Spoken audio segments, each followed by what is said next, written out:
The flight has landed. Feels so good to be back. Hope it didn't crash like the ones in America.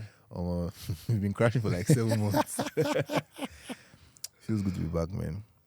Hi guys, welcome back to Japa Chronicles. The new, the newly refurbished, rebuilt, renovated. Structure. The restructured. Nah, this one is not the audio restructure, you know. No, it's not like This one is not Orosonye's report that they've been trying to implement since 2012. This one was done in 3 days. In 3 days? Yeah. Hello, listeners.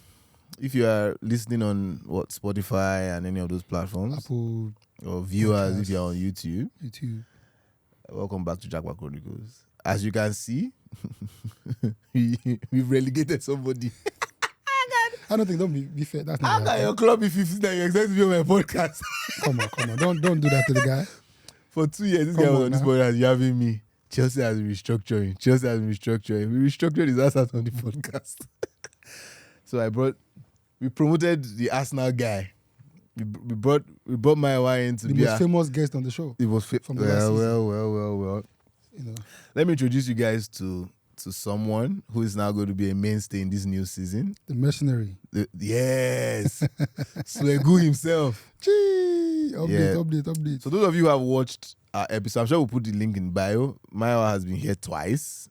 And yeah, obviously it was, should we say, popular demand. By popular demand. Testy episodes. Yeah, some very lovely testy episodes. Isaac say, the last episode say we won't come to blues. I don't even remember. And that's how guys are. That was a hot one. It was a hot one, right? Yeah. You guys need to go back to that episode. What were we even talking about that day, Seth? It was something about white. It was something about white and black. I think pilots. Why are all pilots white? I think that was something about that. Let's move on from that. Yeah, but this is a new season. It's a new season, right? Introducing our new co-host, Mayowa Balogun. Happy to be here. Yeah. Excited for the opportunity. What's Mayowa's background? So obviously, for you to be on this pod, yeah. First of all, you have to be currently in a football club that is a bit successful. Even though Arsenal is questionable on that, but you cannot be a Man U fan on this pod. So Mayowa is an Arsenal fan. We are top 2, top 3. Doesn't matter. Second in London after Chelsea. We got our guys, so we're number 1. Can you upcoming? Jesus Lord, you get a striker and then come for this season. But yeah, they've warned me. The producers have warned me not to talk about football this season. Yeah. I don't know how they're going to do that. How they intend to achieve that. But yeah, let's do a brief background of Mayowa again. For those of you who are new to the show, Mayowa, do you want to introduce yourself? Give us a brief background, particularly the Japa chronicling of Mayowa Balogun over the last 20 years. My name is Mayowa Balogun. I was born here in Nigeria, in the great state of Rivers. Funny enough. I didn't know that. It's funny. We'll know in a second why it's funny. I didn't know that. I was born in Rivers. I was born in Port Harcourt. That's a lie. I was. So not Kaduna. Yeah, I thought it was in Kaduna. So I was born in Port Harcourt and I lived there till I was 4 or 5. And then I moved to Kaduna, Zaria. Wow. And then, so I Japa across Nigeria. Okay, it's not Japan. Yeah. But I lived across Nigeria, different places, Taraba for a while, Lagos as well. And then I moved to the US in 2009 for college, university. I did not finish. Go and watch the first episode for that one. Yes. And then I eventually moved to Canada as well. Yeah. And in 2023, I moved back to Nigeria finally. How many states have you lived in Nigeria? Then how many states have you driven to? So I've lived in maybe 4 or 5. So Rivers, Taraba, Lagos, Kaduna. Taraba. I'm sure there's another 1 or 2 in there. Okay. And then you've been to? About 24. 24 of 36. Yeah. That's impressive. That's impressive. I remember that in December, Mayowa drove all the way from Lagos to join me in Jos. That was an experience. But it was fun. I enjoyed it. But you didn't get to Gombe that one now. You were going to Gombe or something. Yes, I was going to Gombe, but the schedules were tight. You know, there's a lot of weddings in December. Yeah. So I had to come back for a wedding. So it's a funny question, but you and I are very similar in like work ethic, like as entrepreneurs. Yes. Have you ever taken a vacation, bro? So when I was once has that be so. No. So the way I see it is, so for one thing, the big entrepreneurship thing is, if your work is, if you like what you're doing, and that's kind of one reason why you become an entrepreneur. Mm-hmm. You like what you do, so you don't, you're not working as you're working, but you are kind of enjoying your job. Yeah. So I kind of fit in my Your vacations. into my work. I always like we're going to go to. I think we'll get there later. We're going to go to Morocco. Yeah, in December later for this year. AFCON. Mm-hmm. That's going to be a work trip as well for me. Yeah. But I'm going to be there watching. So tell me, what's your Sport most interesting vacation experience? It's funny you asked that because I went to Ivory Coast by road for AFCON 2024 February. I want to say. Please tell me they put you in prison. No. Okay. So Yeah? I don't know, how long do we have for this section? So I have to. Yeah. Okay, so the first one. So I've done the road trip to Ivory Coast twice. Oh, okay. And it's always been dramatic. Wow. So when you go to Ivory Coast, you go through Benin Republic. Yeah. You go through Togo, Ghana, and then Ivory Coast. Okay. So the first time we went, the plan was to stop in every country. Oh, okay. It was like a 12-day trip. We did 2 days each. Okay. So we went to Benin, Cotonou. It was fun. It was 10 people. 12 of us, 2 cars. Fun. We stopped in Benin. The borders are always crazy. And then we went to Togo. We didn't stay too long. We went to Ghana. We spent 3 days in Ghana. My friend, Mui, shout out to my guy Mui, one of my closest friends. Mui is a troublemaker. Mui smokes, right? So and he's like... What do you expect of me? No, so because it's important to this story. And we haven't said it publicly before. But like he took his weed on the trip. And that's not allowed. Which is insane. When I look at it now, back, because you're crossing borders and this is like, and there's NDLE, all these guys, and every country has their own policy on it. But obviously you can just pay them and you make it fast and they don't check you at all. So we went and we were in Ghana. So one night, we actually we live in Ghana the next day to Ivory Coast, I believe. Or no, back to Togo. I think we were on the way back to Nigeria. So in Ghana, we had gone to Ivory Coast and come back. First of all, on the way going to Ivory Coast, at the time it was 2022. So it was lockdown in Ghana. Yeah. Sorry, in Ivory Coast. Yeah. It wasn't lockdown, but the borders were still locked down. Yeah. So and what it is when you cross the borders in Africa here. Yeah. So in Canada and the US, the border is like a toll gate. Yeah. Just when you're going to America, you go to America, you meet the American immigration side of the immigration, and that's what you do. Yeah. In Nigeria to Benin, you have to leave Nigeria at the border. So they stamp you out of Nigeria and they stamp you into Benin. Yeah. So you meet the Nigerian immigration separately. And then meet the other guys separately. And that's how every country is, right? Yeah. So when we were in Ghana, crossing to Ivory Coast, we checked out of Ghana. They stamped us out of Ghana. We're good. We paid all the money to exit Ghana. And then the Ivory Coast people tell us, well, you can't come into Ivory Coast because the border is closed. But we've checked out. So we have to either check back into Ghana and pay the fees again. Yeah. Or you can illegally get into Ivory Coast. So we actually got smuggled into Ivory Coast. Wow. Illegally. So they make you, what they do is at the time, it was like a racket they were running. You walk up to the border. They tell you, don't look back, don't look left, don't look right. One person goes, pays the immigration people. And then all of you that are in the convoy, you just walk to the border and just walk past the border. Wow. They act like they don't see you. Just walk across. And then once you walk across, you have to... So we were driving. So we had to park our car. We had to pay and park our car at the Ghana border. Pay them to watch it for the couple of days. So you have to find your way through. So you walk through and then... So it's a racket. So these guys know what they do. So there's a bus waiting for you that you can just pay. It's Cote d'Ivoire in ECOWAS though. It is. God. But at the time their border was closed for COVID. Yeah, I know. Right, so... But we crossed, we paid the money, we bribed the officials, crossed, and then you get a bus that'll take you to Abidjan. So that was a crazy story, right? So all of us were like... Does this thing have a statue? Like, Can this come for you guys? No, they probably not. We paid the money, it was what it was. So, so we're like in a bus like that, like... Squeeze like refugees, like trying to cross the American border from Mexico. That's interesting. And then on the way back, so we did that again on the way back. On the way back, we were out in Ghana, I think one night. We're leaving the next day. This is how we've spent all our money. Yeah. Right? We're just trying to get back home now. Right? And so my friend is smoking Mui. Right? He wasn't actually smoking, he just had the paraphernalia on him. Right? And Ghana is very like strict. In my experiences, I've been there by road. Once they see your Nigerian plate number, you're getting stopped. Right? Because they're foreign. And Ghana has very specific traffic laws. Yeah. You need to have a first aid kit in your car, stuff like that. So they're very strict. Maybe those kind of things you go FRS go, they say maybe you put the first aid kit, but maybe in a tank. So I think to be fair, like I'm sure the Ghanaians they don't follow it as strictly, but because they see your plate number is Nigerian, then they'll stop you, right? They hold on to that kind of stuff. And so they stopped us very close to our hotel that we're just going back home. I'd gone to some beach party or something. So they told us to leave, just like Nigeria, told us to leave the car. And then start to search. And I think my friend had. So we had withdrawn money that day. Yeah. Because I don't want to get into that part of the story now. But anyway, we had gone to this BDC place and to change money and all so we had like something like a lot of cash. Like I think maybe 2,500 CFA. Mm-hmm. I mean, sorry, not CFA. Cedis, Cedis. which is maybe like 300,000 naira or something. Yeah. Maybe a bit more.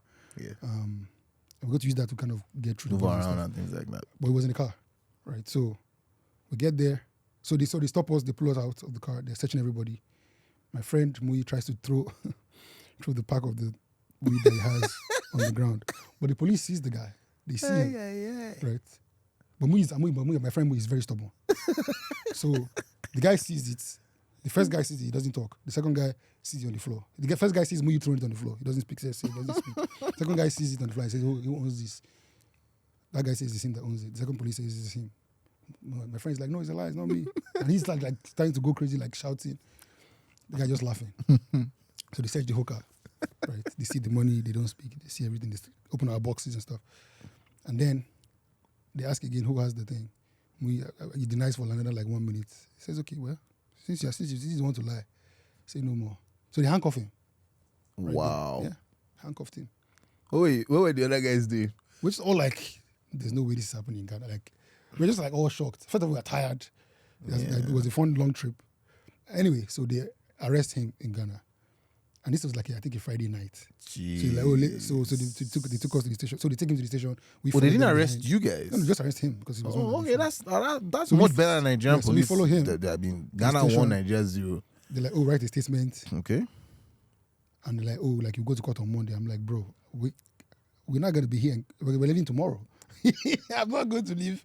Like we're not going to Ghana. We can't stay here till Monday. I don't know why I feel like Nigeria is about to score back. Bro, Okay. it was so insane.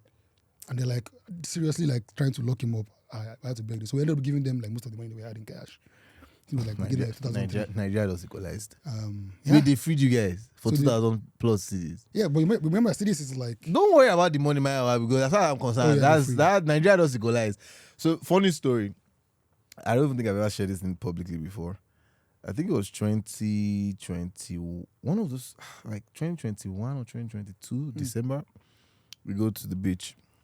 And so we go with like 5 cars or 6 cars, one private beach here in Lagos, because at that time, I don't know, was Landmark just crazy at the time? And obviously nobody wants to go to Nero. So we found a private beach, paid, about... No, those ones that you take with the boat to you. No, those nice all those ones like beside those estates, Yeah. So we play, we have fun. Obviously, some people they are drinking. So the whole idea was also to have fun, right? And just like your guy, we had this guy. He's not in Canada. Shout out to my guy. Yeah, he's happy to be there, I'm sure. And we had a lovely time, and then we get on the express back to the mainland. And so obviously we're on a convoy, but for some funny reason, when we go to Ikeja, we then began to sort of split. Yeah. So 2 of us will go through Toyin Street, and if you know where I'm going, there's one popular spot where these our brothers are, and the guy was at the back seat. In fact, funny story, 2 of the guys in this car, I'm the 3rd person. The 2 of them on Japa, one day UK, one day Canada, and only me there. You are still here with us. So the guy at the back was sleeping, right? And Nain gets something. So the guy will get Kana in the drive in the UK now. And they stop us. So I'm like, no wala now. My guy is a working class, I'm a working class. The guy at the back, he's a chef. So like he's got good, right? Yeah. And his mom is a politician. So I'm like, regardless, I don't expect any wahala. You shouldn't have problems. So for some reason, the guys tell us they want to search the car. Obviously, because we're all young and it was in the night. And then they searched that guy. He was sleeping. So he came out without his slippers. I don't know if that's a tell for these police guys, but then they focused on him. Because they asked what I do. I'm like, oh, I'm the CEO of Ile Education. I do this, I do that. Yeah. So I was cool, right? I think Oshidego, my guy, I think he's an engineer or something like that. She asked us. But as that guy came out without slippers, this one. They say they didn't bring him back. I don't know why they say the thing are loud or not low. That's how they carry my guy. So they actually got him. They got him. So they searched him and they found it on him. He's there in bag. Different specifications. He had like a stash. God almighty. Oh, okay. You know what my guy waiting beside me talk? He said, "Na Uber." I don't know this guy, man. Take him home. They put the guy for No, but you can't leave your guy. No, we can't leave him now. But let me tell you the funny story. So we're like, police your friend. But they're taking him to area. That was that Ikeja one that is notorious. Is it area F or where the one in Ikeja I know what beside you're talking about. police I don't GRA? remember, but I know what you're talking about. Yeah. So they're taking our guy there, and we're like, let's call his mom. She's the boss in Lagos. He say if we call him, they say if we call him Mama, he go call DPO. Say me they keep him for like 1 week. What was he doing? So Isha went. Isha called us minutes after, and they were like, "This is how much you want to collect?" Blah blah blah blah. So considerably less than, I think he got 15K or 25K or something. Considerably less than. I mean, 15K was than what you guys paid. But that was a funny experience. That was the last day I went on any beach with those guys. I couldn't even imagine like, being stuck in a different country. Even though it's Ghana, it's still like that's an interesting experience. I can't tell these boys' parents that they arrested him in Ghana for. And who knows like how far they will take it. Yeah. That's an interesting. That's an interesting. I have so many stories because I travel so much. So many. About traveling. How much travel have you done this year? I haven't traveled a lot this year. I haven't traveled this year at all, actually. That's true. When you came last time as a guest, you were you halfway through your MBA? You're like your fifth certificate. I was halfway through. Yeah, now you're done basically with basically I'm just waiting for my project defense, and stuff. my final project. Yeah. So okay, so me, I have that over you. I think I've done 8 or 9 countries this year. It's probably the reason why this podcast has not.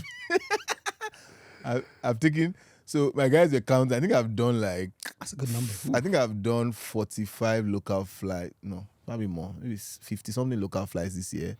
At least 20 something. When we start eating the reach, we're starting from here. Oh. I've had some interesting experiences this year, man. I don't even know where to start from. Let me just drop the most What was the first one that you did this year? What's your first this year? It had to be Spain and Portugal. So that was Spain, Portugal, Qatar was the first one. What month was that? That was February, first week of February, I think. Spain, Portugal. So was that a vacation or was work? Yeah, it was vacation. I had the visa. Say Schengen visa now like gold now. So anytime where you get opportunity for any event or any small thing, you could just enter. And I'd been looking to get another Schengen since I went to Spain the last time. And so I was like, okay, let me just go again. So this time I'll hit all that like Schengen countries. Then I wanted to go to Qatar. Because I'm like, what's this whole hype about Qatar? Because I missed, so in November, I think it was November, we're trying to go to F1 or something. The Barcelona Real Madrid thing. We're trying to go. So I'm like, okay, let me also enter the Qatar since I'm obviously going to do Qatar Airways. So that was an interesting one. That was February. And that was the last one that you've done that you did the recent trip. My most US. What state? A month and a half ago. I did Georgia. Landed in Atlanta. Yeah, Atlanta. Then drove to Tennessee. Actually, Tolu drove me. You went to Tennessee? Yeah. What did you guys do in Tennessee? What's happening there? University of Tennessee. I had this work thing. We had this agriculture. Which is crazy. I should have been there. Trust me, man. That Tennessee is exactly how my new home is. Like everything is the same. It's an agricultural state. Oh, yeah. I didn't even know that's where White Labels. Funny story, right? That's where White Label is from. So they make a lot of money for the US government in soybean, forestry, obviously farming, like the chickens and stuff. Yeah, it was fun. It rained all through, so I landed in Atlanta. That's probably my funniest experience so far. I had never gone to any immigration before I went to the US, and then they had to single me out. Oh really? Oh yeah, they singled. Yeah, it's a different time now. Funny story. DJT. Isaac will be here laughing at me because I used to laugh about how every time I enter any country, like nobody really disturb me. Or maybe the guy saw my passport like this, bro. Yeah. America is flashbacks. The guy singled me up. They put my passport in a different folder. So how long did they keep you in the No, they actually. Funny story. I didn't even spend 5 minutes. So he singles me out, and he had singled out like maybe 7 Indians already. And I think that night it was more like, what do you have that is agriculture in you? So like, do you have food, peppers, those kind of things? Wait. But you didn't like, okay, sorry. Okay, I'm missing. It wasn't singular like they suspected me. I guess it's because of what my work. So it was more food for them or anything that could be inside. So they did a special. When I was very young, they singled us out for that. So they told us to go get our boxes. They took our passports. Then they just took me into this place where secondary check. And interestingly, I then came out faster than the other guys. Funny story, right? Because you then go through the machine and then the guy is just like, bye. I'm like, go stamp my passport. That's another funny story, right? Things that you never know until you leave. So So I did, obviously, I've done Spain, Portugal, Qatar, so they stamp my passport, right? I've done Rwanda this year. I had done Morocco. I had done Italy. So badly. I had done Netherlands. I can't remember who I'm missing, but I then go to the US and they don't even stamp my passport at all. So you didn't get the, actually didn't stamp it? They don't. They say they don't stamp passport in the US now. Yeah, probably. You know, Yeah, everything you know is in the system. Yeah, it's in the system. And the funny thing, of all these countries, the US, That's true. Canada is the same way. they are, what's it called? The immigration section. It looks so. Is Mariband the right word? Where it's like the facilities are not like as touch as like Qatar, where nobody said anything to you. Everything was just machines. But because they want to. Yeah. They want to make you know that going through. That's fun, and that takes us to experiences abroad. So obviously in Europe, you know, when you get to the airport, you're either flying in or going out. Right. You know, you can do like self-checking. Uncle Reno says that Nigeria has launched in Abuja self-checking. But he spends the whole video talking about how Tinubu. Has anybody else seen this? I haven't. And I went through Abuja to... Because people should have seen it. I went through Abuja to Morocco. Travel all the time from Abuja. I went... Was it Abuja to Morocco? Yes, I think I went to Abuja. Just 3 months ago. Okay, I mean, so it's been a while, so maybe they've done it. I'm not sure. So I actually saw the machines, but it wasn't working. Right. And it was a terrible experience. I will never fly. If Reno is saying it, I don't believe it, because I'm sure they're using him to do like... He spent the whole video praising Tinubu, so it seemed very, very suspect. Yeah, I'm sure. He spent the whole video. The editing was so perfect. You know, no be like if Chidiogo go do travel content where she carry her phone or where, you know, because they use their phone, they do. It looked like there was a professional recording him when he went to the other side. I'm like, so how did you get your phone across sides that they don't allow us to hold our phone? So I'm it's obviously just. Then I didn't see a crowd, you know. But obviously it's Reno now. It's not what we're talking about. Yeah, it's influencing. So. No, he's cashing out now. After. Well, it's crazy because Europe. When I went to Europe, I went to Italy in October last year. Mm-hmm. Italy, Greece. Yeah, for your exchange. Yeah, but I went to Greece before. I went to Croatia and Greece as well. Mm-hmm. I realized I didn't know actually this before until I got there. Like once you get into the EU. You don't go through any immigration anymore. You just go from country to country. Like you land at the airport, there's no immigration there. Mm-hmm. So when I landed in Croatia, when I landed in Croatia, was it Croatia I landed in first? Mm-hmm. I was like, what the hell is good? Like, where's the immigration? Yeah, the people at the border, right? Yeah. So we got there at like 11 p.m. Yeah. The airport is like dead. Yeah. There's nobody there. You just pick your box. I'm just like, I had that in Lisbon as well. I hope they won't arrest me somewhere. Yeah. Like, what was happening? It was very, very, very weird. Yeah, but then I go to Greece too. Same things. Like, there's nobody. Once you get in the EU. Particularly once you're in the EU and if it's the Schengen area, like, you don't have that wahala. Once you get in Schengen area, it was really. If I can't even enter Lisbon, boats, they give me 50% off. That's another secret. Oh, this is why you should always have 2 phones, right? Let me just give you guys Japa secrets. Always have 2 phones. Always buy a new SIM card. Because the SIM card would expire anyways. Because if you don't travel regularly, like right now, I have like 3 Orange SIM cards and 2 Vodafone SIM cards. So me, I don't buy SIM cards anymore. Don't tell me that eSIM. There are some, eSIM. No, those things are expensive. And we'll not shout you guys out until you give us sponsorship. No, you give us sponsorship. So, but those guys they're expensive but effective. For me, for me, synergy. So you know what? Okay. To be fair, so I have 2 options. Yeah. I have T-Mobile. Yeah. T-Mobile. Most countries, except maybe some African ones, mm-hmm. you can roam your number. Pretty much the same way. It's going to be expensive. No. So T-Mobile has, they have like I don't know why, maybe it's my plan specifically, mm-hmm. but you can just roam your number, like even in Nigeria. Yeah. With the same bill. Okay. I think you pay an extra maybe $5 a year. We could do episode on this thing because the money we Orange charge me for Morocco different from the money we Orange charge me for Spain. So it's different. But so T-Mobile is like Canadian, like I have a Canadian line as well. Yeah. That one is anything Canada roaming is insane. Like they are greedy. Canada way if you buy phone, they go put tax. We almost reach. Yeah. But Canadian phone plans are like notoriously bad. Like everything in Canada is expensive. Even within Canada. But T-Mobile is a lot freer. You can roam easily for very cheap. And you get the same data. It might be slow in some places, but you can work. So with that and eSIM, I think you're good to go. So yeah, we'll talk. I'm sure we're definitely going to do an episode on that because when it comes to border issues, no free promo for anybody. Well, we don't already. Yeah. Call us for sponsorship. We'll promote you. So I haven't traveled. Let's say in the last, as adults now, in the last like 3-4 years, mm-hmm. or let's even say in the last year or 2, tell me personal growth. What have you witnessed traveling that has really like you've learned from like that? You think that okay, Mayowa, I need to be a better person just from me personally. Yeah. I just think that I won't say I don't know if it's. I think as I've gotten older in the last couple of years, it just all my trips now reinforce kind of the role of the citizen. In the outcomes that you get, or the results that you get from, like all these countries that you go to, they just don't accept.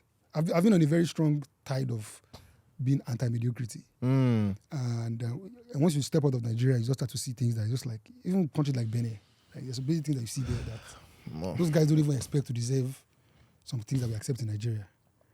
They don't accept. I mean, in my experience, when I interact with them, they don't the seem standards like are they different. understand things like us not having light here. Yeah. And I think that we can also see, like when I was in Italy, for example, I took the tram a lot. The tram is like those those within city trains that have cable cars. The cable cars basically. Right. And people just pay.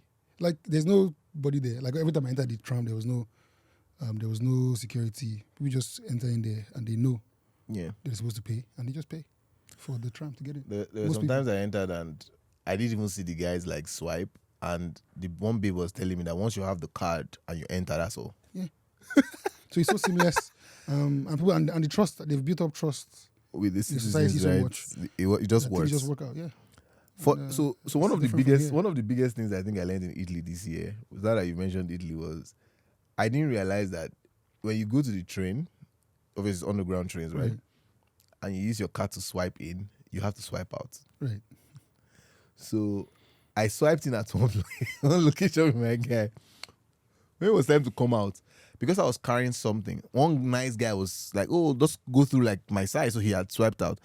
So it was the following day, someone was like, oh, if you didn't swipe out, they can charge you. They would charge you more. They'll charge you more. So like when you swipe in and swipe out, then you get like a discount. Yeah, you get a discount. So if you don't swipe out, do you understand? It was almost like either you scam them or something like that. That you have, did you put a fixed amount of money inside? No, I was using my between Apple Pay and all that. Also, you didn't get their own like. No. So I do that sometimes, the 2 day, 3 day, but because sometimes you don't know where you're going, if you're going to need it, when it's going to expire. So more often than not, sometimes I just use. I mean, like Italy, they have like the one they have. You can get one of those cards and you can use it for all the. Yeah, it wasn't as easy as Spain. Spain, I don't hack, but their own system was a bit complex. That's another thing that was another headache I had with them. Really? Yeah. Where did you go in Italy? Where and where did we go? We got to Bologna, Florence. I think I landed in Milan. I think it was Milan. Yeah, Milan is pretty straightforward. The trains. It was pretty different. I guess those other smaller cities might be. One of the things that I think I have learned this year is. Okay, so let me just say the 2 African countries I went to this year, Rwanda and Morocco. Man, I want to go to Rwanda so badly. Every time I remember Rwanda, I only think of one thing, man. But I'm too married to say the women in Rwanda are just beautiful. And they love Nigerians are here. Jesus is Lord. So like, tell me first before you go to you. I'm sorry. I can't. No, but like no. So no. I'm not trying to, I don't want description. I just want you to tell me. Like, are they like? They have handsome men. I won't even lie. But they are women. Are they like actually like hunting Nigerian men down? The way people say it. I won't lie. I got a few offers because I went to so they just come to you and like the night. So it's conversational. So the night before I came, my friend and I, we did the whole, and that's another thing I've learned. Always travel with your friend if you don't want to do nonsense. Yes, fair enough. Always travel with your friend that has knowledge. So not even that. It just helps you like not to have time for nonsense now. Oh well, fair enough. So we both went to. I don't know. Who are you advising? Married people or single people? Everybody. Because I think some single people want time for nonsense. I don't know what you mean by. But anyway. So we both went to. I digress. We went to this mall. Yeah. And I wanted to get some things for my family, my children, I wanted to get for my the grandparents, right. Because I always like to get like something unique about the town. So like they have this like their cultural shoes and stuff. So we then see this place where we could get a haircut, right? Funny story, that haircut cost like $50, but that's, trust me. Yeah, because it's more. No, not even does that. Worth every penny. I'm going to give you a detail. It can't be what. I'm going to go to Rwanda. Yeah, trust me, I'm going to take you to that place. Apart from forget the fine babes, because now a guy cuts my hair. Sure. But they have this thing where after the guy cuts your hair, they then do like like a Okay, mini for sure. spa thing. So they have like a one all-in-one, bro. Before the babe finished, I don't sleep. Like she really like was massaging the scalp. So my guy he went first. Right. So by the time he was just talking about it, but I won't sleep. I do you understand what he was saying? But yeah, it was fun. It was a fun experience. Then we did our nails. It was like a full we were thinking service. of coming to that thing here in Nigeria, but like, will people pay 100K for that kind of I mean, no, service? so they already exist in Nigeria. No. Maybe not this. No, they exist in Nigeria actually. I'm pretty sure the standard is not the same. Maybe. But yeah, my Rwandan babes are brother. Or you studied 3-4 times and you're a married man, so I'm really. No, I'm just I appreciating. think you I'm should get just to the next topic. I'm appreciating the. I'm appreciating Get to the next. No, I'm appreciating the Lord's experience work. that you want No, to God, get into. God because really, no, God really created those women. I pity you. No, but yeah, you should visit Rwanda. I will. I'll be there shortly. By the way, did they just sign a contract with you guys visit Rwanda? Ask now. No, I think we've always had that contract with them. Oh, okay. Maybe extended Okay, it's this year. Bayern they don't sign with. Yeah, we've I always. think it's 10 year, 80 million. We're the Something first like ones that. to do that deal with them. Yeah. I believe. So I just realized that Rwanda and Morocco, the two of them, the same headaches we have in Nigeria, they just have it in a lot more cleaner ways. Right. This whole airport wahala, people begging you for money. Right. You know, I thought it would be very, very different. I thought obviously the airport was so beautiful, everybody was Nigeria. well paid. No, but trust me, it's the same. Oh. No, it's not. It can't be the same, right? So I It's landed not in as Nigeria bad, but it's the same. in November, It's the same thing. and I just looked at, like, so when you come out of the airport, especially now that we've done a new segregation, I just see so many people scrambling around. That's the one that I cannot get. That I cannot get. I just looked at those. I'm like, we're animals in this country. But I experienced that in Morocco. It's not the same kind of way. Trust me, I experienced in Morocco. If I in Morocco, I got was it cats or dogs coming to the airport? I experienced that in Morocco. But it's not. Just random people there, just like random Agberos, just like a bus stop. Like, what's going on? No. Mutala Mohammed, please. It was an interesting experience. It was an interesting. So what did you take away from where? From the trips, like Which one? the thing that you learned. Anyone? You said Rwanda. Okay, so what was your your a thing? couple of years ago, growth? I sent my very first student to Italy, and he had to stop a year into the course to come back, and he schooled abroad. His first degree schooled abroad, then masters in Italy. He came back because of racism. Is that where did you go? Italy? Trust me, I experienced it. Where did you go? I think it was Genoa. I can't remember. Sounds like a place that would be.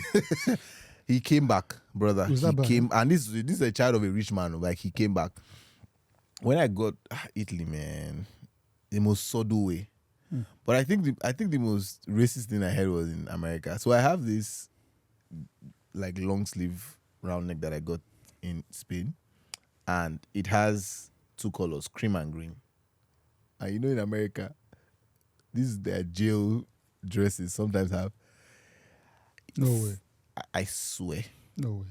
This white man kept calling me was it prisoner or something? Something funny like that. Mayowa, I heard the thing like the first couple Where of was times. this in Atlanta? In Tennessee. Tennessee. What? You're going to the places where I heard this thing where there's the first time, the second time, I'm like, what is he saying? And you know, because I'm always very busy. So even when I was there in those sessions, I was always on the call or something. So I wasn't figuring out until he said it again at some point when I was not. I'm like, what is he trying to say? Now, funny story. With the little wisdom that I have, unlike other people, I didn't even actually see it as racist. Like, I didn't feel bad. Right. But it was not the right thing to say, because he was basically trying to like connote that this dress resembles what they wear. And that whole day was a terrible, like, the guy kept saying the thing throughout, like. So this was the guy that you were in the same conference with? No, it was like one of the guys that organized, I think, one of the farm visits or something. Yeah, and the guy just kept saying was he like making jokes about it? Or? He was there, I was laughing. Right. I'm like, oh, Yeah. okay. Those things, yeah. This is like a subtle jab. I'm surprised that you're actually aware. A lot of Nigerians. But I didn't because Nigerians are not usually aware of those kind of that kind of little things. Sort of racist remarks. So I can't really reason say, okay, so when footballers talk about being called monkeys and all that, like, I'm like, okay, you live in these places long enough, like, you pick it up. Oh yeah, you pick it up very quickly. There's things I like you speak very good English. Sounds like a compliment, but it's not really a compliment. Yeah, I was stunned. Subtle things Oh like yeah, that. that And was. there are more overt ones, by the way. But you know. Another thing I probably took from the US was that, like people say they don't eat healthy.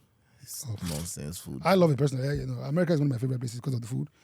You get fat quickly, but you know. Yeah, nonsense. You live only once, so why not enjoy? And again, all these countries reaffirm one thing for me: I'll never japa.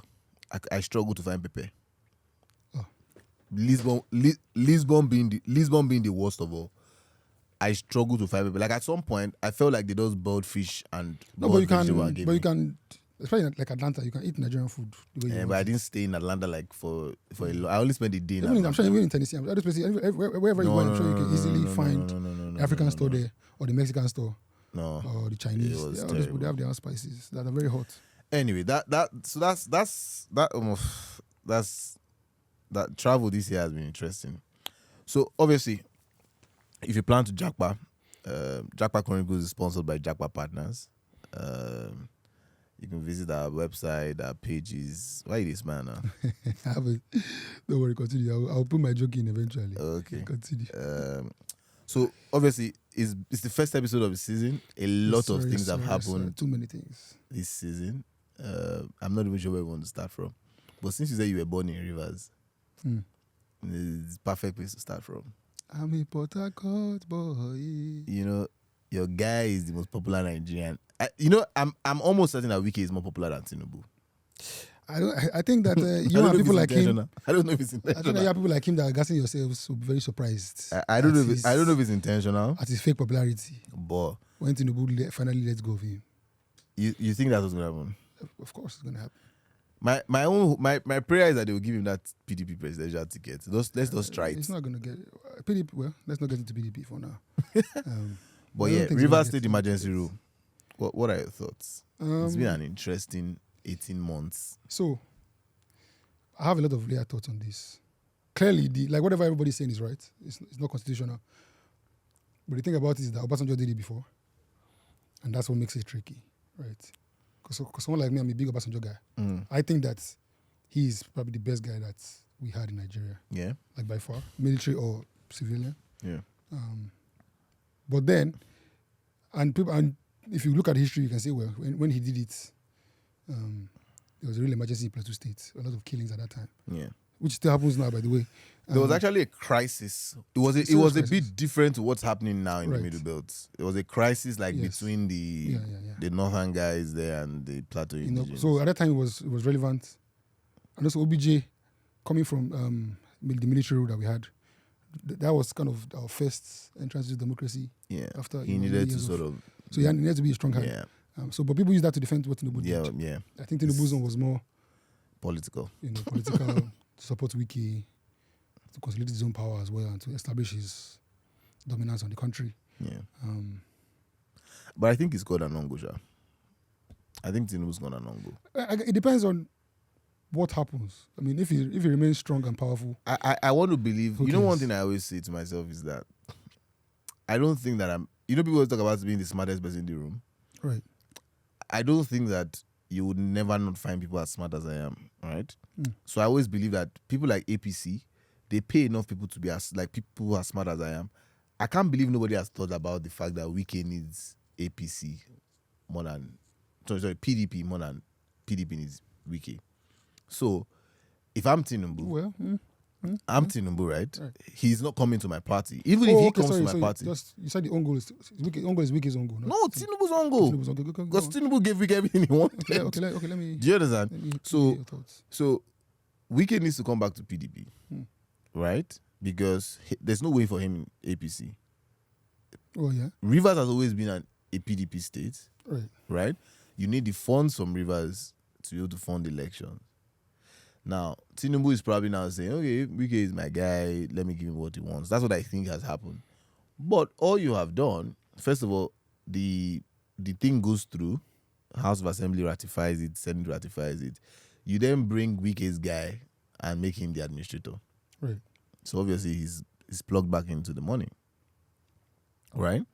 Now, for you, Tinubu, you then are getting APC and PDP guys to defect to APC. Why not just get Fubara to defect to you? I don't think that Tinubu is truly worried about Rivers State. I think that he knows that if Wike remains powerful, he will get what he needs to get from Rivers State. And I think obviously Fubara himself. So if you think about what happened with Adeleke, for example, to drift very quickly, Adeleke was going to go to the APC recently, and he ended up saying, "Okay, well, I'm going to stay in PDP and we've discussed, and we're going to endorse Tinubu. Then the senators defected 2 days later.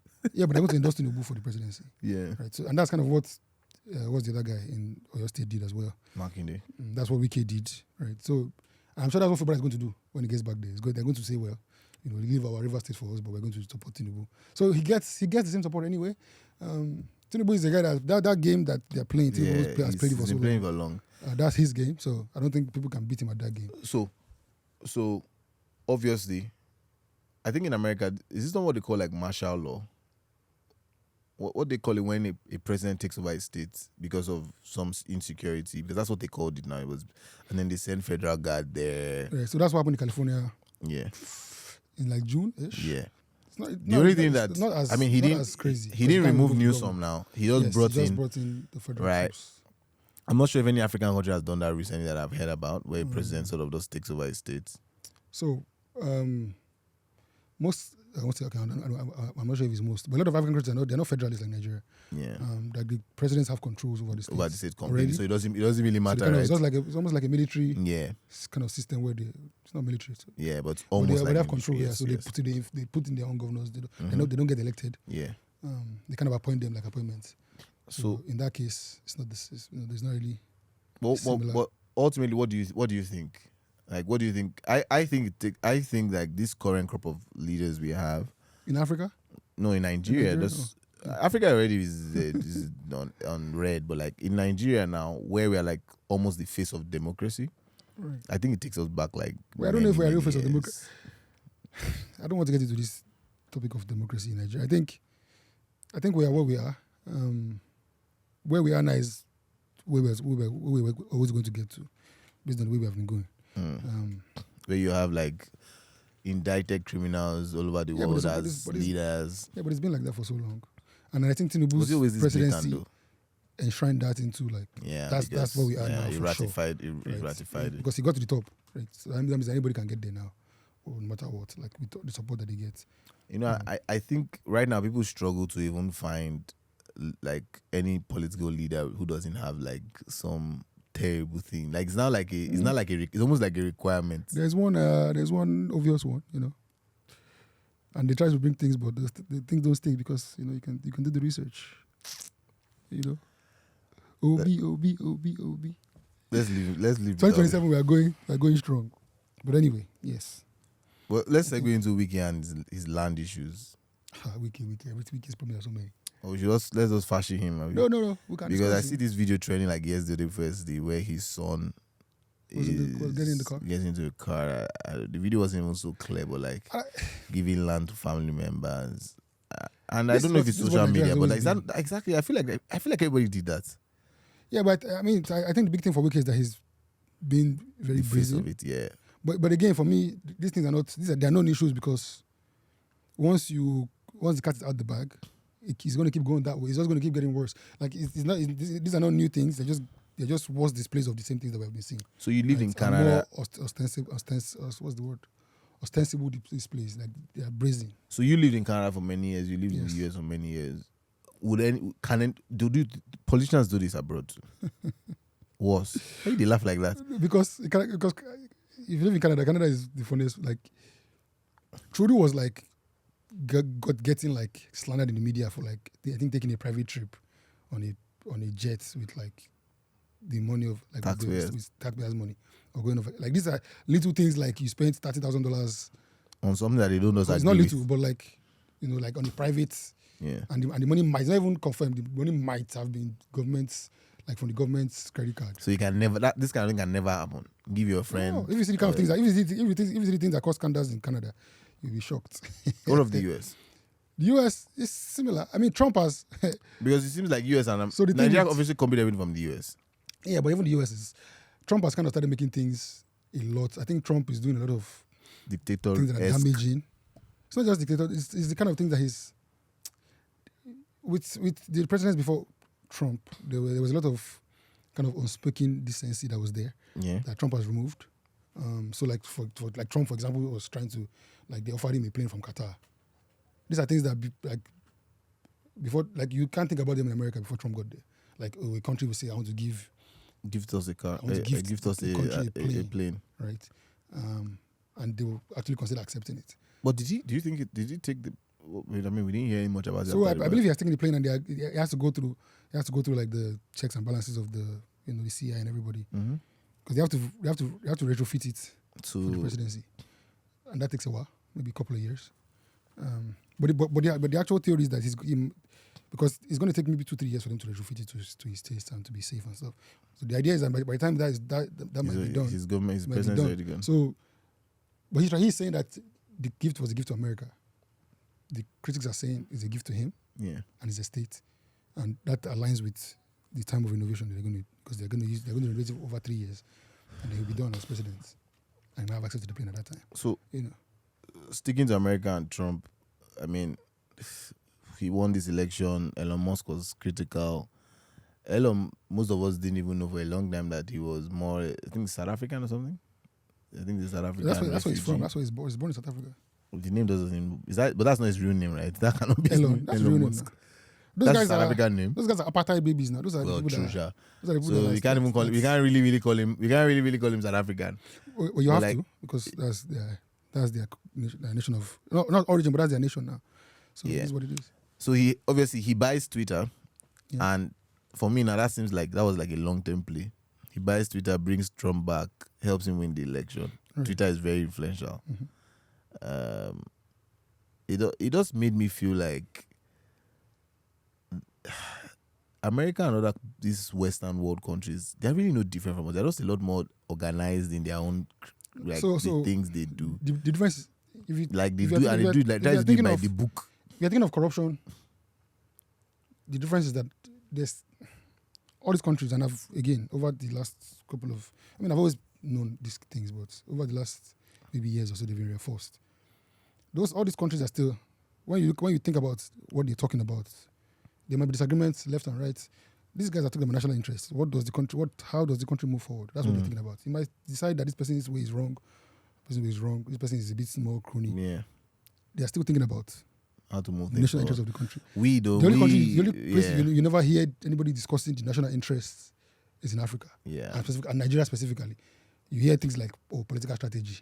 Yeah. You never hear what is good for Nigerians. Yeah, that makes sense. What will help Nigeria as a country? What is our Nigerian national interest? You never hear these discussions. You always hear somebody's ambition, somebody's personal political strategy. This guy is very smart politically. It's funny, right? That makes me think of President Kagame, because I think he's in his 3rd or 4th term now. Yeah. Right. And he seems like the only president that actually thinks of like the progress of his people. Like, look at even Visit Rwanda. Right. Now think about it. This guy that came into Kenya a couple of years ago, then became the president, Ruto, right? Now Ruto is accepting UN to come to Nairobi. Right. Which everybody is now saying in African media like he's selling out. So it just makes you wonder that, okay, yeah, so if it's not a corruption thing, if this thing is misunderstood and they say the lines are blurry, right? Is it just that, are we just lacking leaders? And maybe Kagame is like the only forward-thinking leader? We have to do a different episode for this topic. I don't want us to get into this. No, because there's too many layers. But the key is that we have to define what interests are. So the easiest way I can say this is, the US is the hegemonic global power. Yeah. Everybody kind of bends to the will of the US. China is obviously on their Russia, side. Yeah. These are guys that have always found their own way. Sovereignty is important to them. Yeah. Right. But I look at it like this, right? I, as a Nigerian, I'm not a pro-US person, personally. And people judge me on Twitter as being maybe pro-Russian or pro-Chinese. I don't look at it like that. I look at it as a Nigerian, if I was president, even as a citizen of Nigeria, what basically advances my interest as a Nigerian? Yeah. Right. If I can buy oil from Russia, so Russia is sanctioned now, so their oil is a bit cheaper. So if I can buy oil from Russia for cheaper, why can't I buy it? For the benefit of my American people? Oil? And that's what India is doing. That's what China is doing, right? Okay, so but from the moral standpoint, and that's really where I guess that they always say there are always two sides of it. Right. You can say that, but for me, what they are doing to Ukraine, there's no real moral. What's the US sponsoring in Gaza? That's a genocide. That's many genocide. episodes to go into all these things. No, we don't have to go into it. But you can't differentiate it from what it is, right? Ultimately, And even the Ukraine war itself, those are complicated issues. But they're all disputes that have been resolved in the past and can be resolved between those two people, right? But those areas have been in war for like. That's what I'm saying. Those are complicated regional conflicts. Nigeria had plenty. We had it with Cameroon over Bakassi. Yeah. The difference is that Nigeria is not a strong country that has a strong military that can say, I want Bakassi. Right? So when the courts rule and say, hey, Bakassi is Cameroonians, we can't fight it because we don't have any sovereignty really to say, oh no. If we're a stronger country with a stronger military, we say no. In India, when India and China, they fight. India and Pakistan, they fought. They had with that issue. Yeah, recently, because those countries, Thailand and Cambodia, they just had this skirmish last week.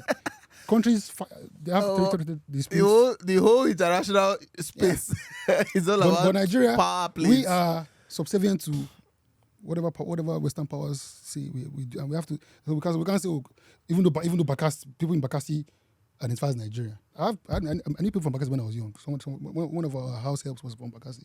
Those guys think they're Nigerian. So if we look at it from this angle now, the whole move, what we obviously have called japa or japa-da, as popularly called for those of you who came back, right? Came back, yeah. Are you saying that going there just doesn't make sense? Like you're going to a place where obviously no. You will never be anything but somebody who can get a good job and take care of your family and maybe set up your next generation. So you have to think about things from two perspectives. As an individual. So we talk about interest. Interest has from national interest. So there's global interest. Everybody wants the world to last longer. Climate change is real, whatever. So that's everybody agrees. So everybody's trying to play God. Globally. So we're trying to play God. No. That's you can say that. But ultimately, the idea is that the 7 billion people in the world, in theory, want the world to continue to exist. Yeah. Right. So if we are saying climate change is ruining the planet, so how can we do that? Yeah. So that's global interest. Yeah. Now, how does that align with national interests? Right. But ultimately, it gets down to human personal interest. So like me, Mayowa, have an interest. You have your family, you have your wife and children. Yeah. You guys have your interest as a family. Yeah. Right. So when you think about it from your interest, as you as a man, with your family, your wife and kids, and you want them to have a good life, if that doesn't align with national interests, you have to decide on an individual level. So me and Mayowa can say, you know what, my career is not going forward in Nigeria. There's no hope here. I have to move to a different country so that my children can have a better life. This doesn't mean that national interest is not important, right? So it doesn't mean that I can't. So a lot of people argue about these things all the time. It's like, oh, you want Nigeria to be better, but you Japa, you didn't come and fight in Nigeria. So that's not how it is. What? It doesn't work like that. What happened?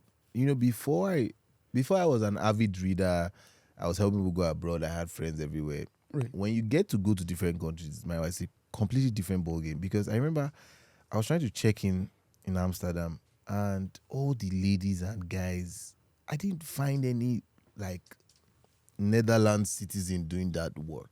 It was Haiti. It was this one. It was that one. Some of these countries, their citizens are lazy. And so my point is that we go there, we work for these people. Right. We think we are happy, right? Because the general youthful populace is that I have a job, I can go to the club, or I have a job, I can go watch football, whatever it is that I'm doing. And that's that.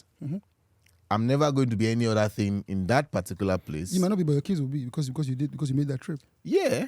So your kid might be David Alaba that plays football for Switzerland, right? Yeah. That's the dream. So you sacrifice and say, you know what? But he will get that temporary fame. He will get the passport and no. He's going to be a billionaire. He has changed his generation life. Their whole generation has changed. Right. So was the footballer in Nigeria that will never ever get into the ever paid pennies on the dollar, and he's a bricklayer. Right. So these are the things that you. So as an individual, you might say, you know what, I will sacrifice my dreams so my kids can continue. Yeah. And that's a fair decision for a person to make. Now, when you look at it holistically, you say, well, the Netherlands, the UK, Japan, the US, these people have declining birth rates. They're not giving birth to children anymore. Let's go help them. They need our men. They need it, actually. They need our men, but they need our labor. That's why this Trump anti-immigration thing is very funny. That's why he's backing down a lot. Yeah. America needs farmers to pick oranges. Yeah. The Americans won't do it. And it's trying to the block pay, the Mexicans that would right? have easily come to do it. No, now that's why I say now they want to have exemptions for the people that are doing some of these that things. are doing those jobs. And I mean, they recently came out to say that Nigerians would only get 3 months when you apply for a visa. Thank you, Sha, thanks for helping me. I don't need to think about it for a long time. But again, so this is the dynamic from my point of view. I think that the world is a zero-sum game. I don't know if you guys know what that means. It means that so there's a cake. There's 8 people there's 10 pieces of the cake. Right? Maybe not 10 pieces. Yeah, but 10 let's say 10 pieces of the cake. And there are 10 people. Right? If you take 5 pieces, some people will not get cake. Yeah. That's what zero-sum game is. Yeah. It means that you have to share it, everybody has to get it. And if somebody takes more, somebody will take less. Yeah. That's how I see the world. Yeah. Personally. Some people argue. You're correct now, yeah. Right? So the way I see the world is there are winners and losers. Yeah. For someone to win, someone must lose. And if America has to advance all their interests, they have to be losers. I think Africa is the loser. So that's what it goes to my point now. Where comes back to I was about to explain leadership. Why? So you see again, China is a different kind of system from the US. And America is trying their best to undermine China, but that's a story for a different day. Russia is kind of the same. In fact, in many respects, the war in Ukraine is a proxy war between 2 ideologies, right? The West on one side and Russia and China and all these people, Iran on one side, right? I, as a Nigerian, if I was a Japanese person or someone from, let me see what country, Japan. Yeah. Japan, Germany, the EU, all these countries, you can consider them US vassals. So whatever the US says, they go. The US says China is bad, they say China is bad too, right? But for them, there's a benefit for that, right? The US guarantees them security. That's what NATO is there. NATO, US funds NATO. They know that if anybody attacks Germany, the US will support them. So there's a good deal for them, right? After World War II, the US invested their countries. Same thing with Japan, same thing with Korea. If Nigeria was that same kind of way where we're a stable country, all the money, our relationship with the US is beneficial like it's this for Japan. It won't be there won't be that craze to move. Bro, I'm American too. Yeah. But guess what? It's not what we deal with here is extractive relationship.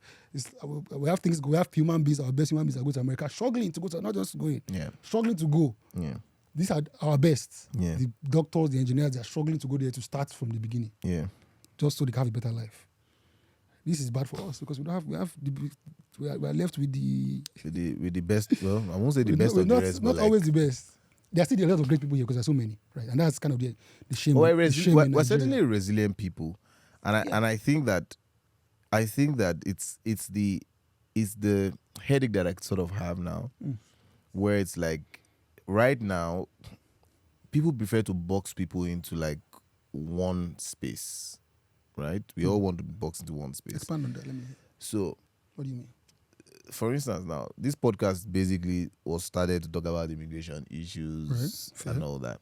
But when we started the podcast and we obviously brought different guests, our conversations generally then become very serious and more like how every other part of life affects that decision. Yeah. Do you understand? So it's like, what are you going to do? Because you talked about Peter Obi earlier, right?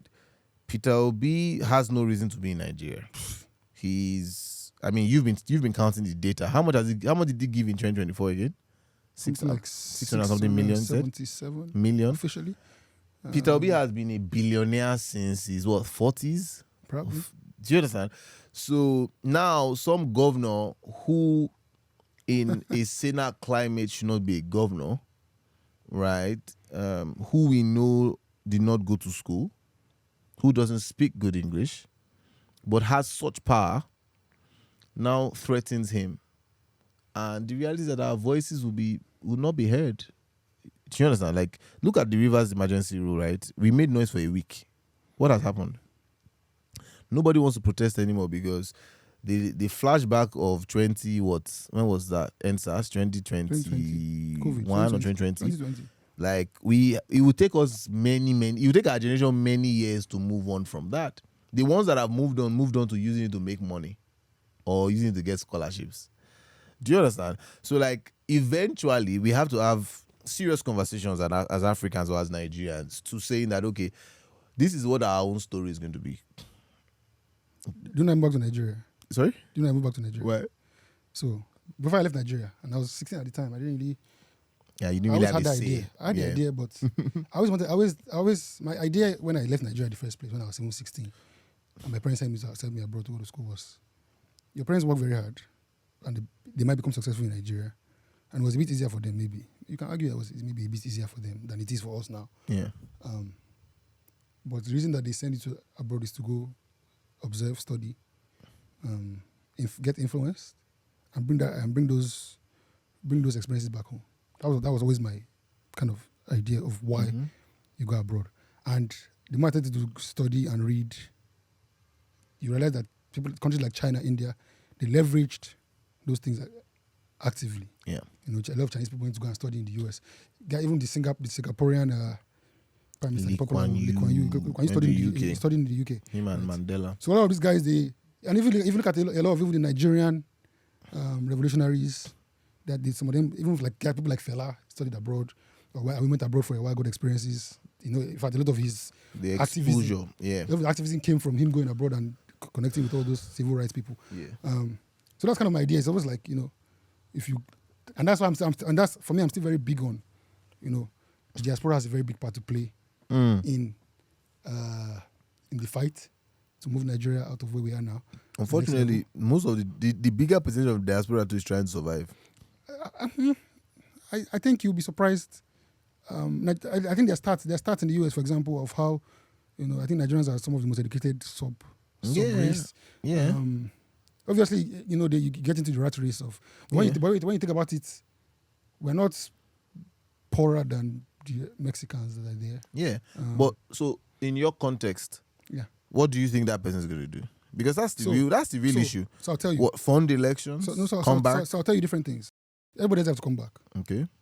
But we know, we have data, official data. Yeah. Last year, Nigerians remitted in the diaspora. Billions of dollars. 20.9 billion. We talked about it in one of our recent episodes. $20.9 billion. Yeah. Our budget for this year is about 35 trillion or something like that. No, in dollars. Okay. So it's 54 trillion. Conversion is maybe 30 billion. Yeah. So you're talking about 60% of our budget can be funded by diaspora remittances. Yeah. These official remittances that the CBN is tracking. Not Someone the like ones me that who does transactional business abroad, I can send my money to my mom to give me naira. That doesn't count as transaction in Nigeria because that's two separate countries, right? That doesn't count. I'm sure if you factor all those transactions in there and people are bringing cash, you might get our budget for the year. It's funded by diaspora. But what's that money going to? Families.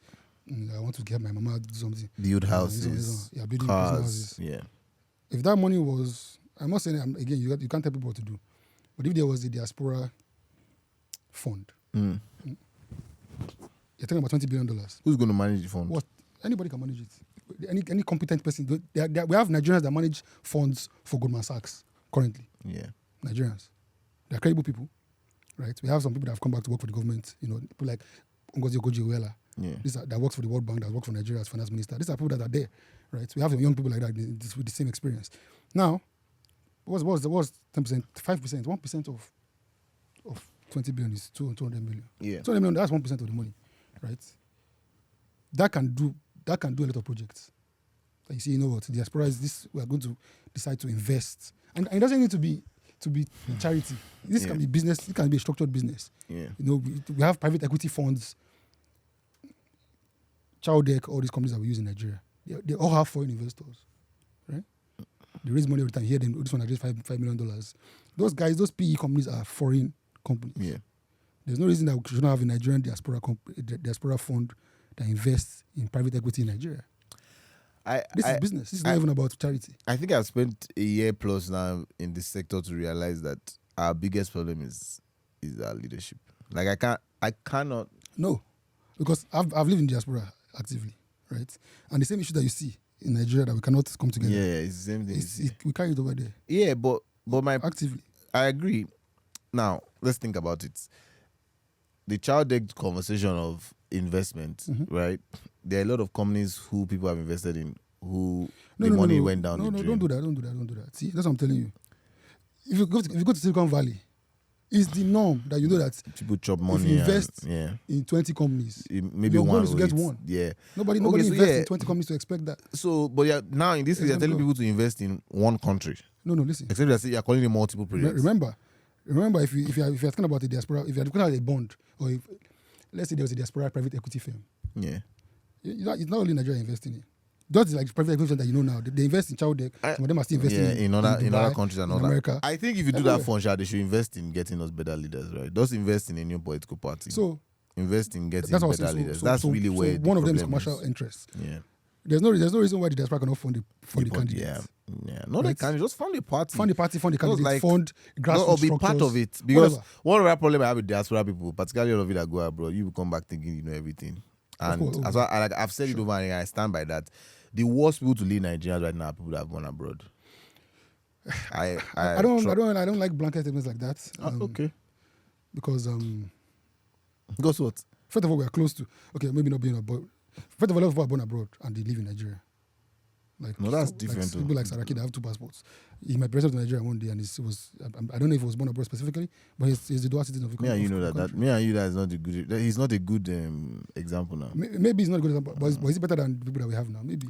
No, like, no. Or does he have the clouds? I don't do. No.